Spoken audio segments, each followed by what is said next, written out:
I'm about to take out my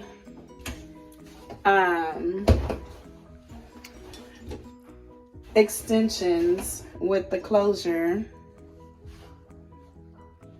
and condition it with the products that I got from the Dollar General store.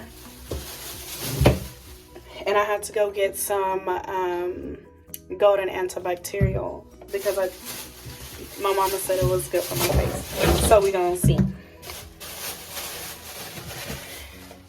And then I was just gonna do like finger curls or twist outs, and I was gonna use this. So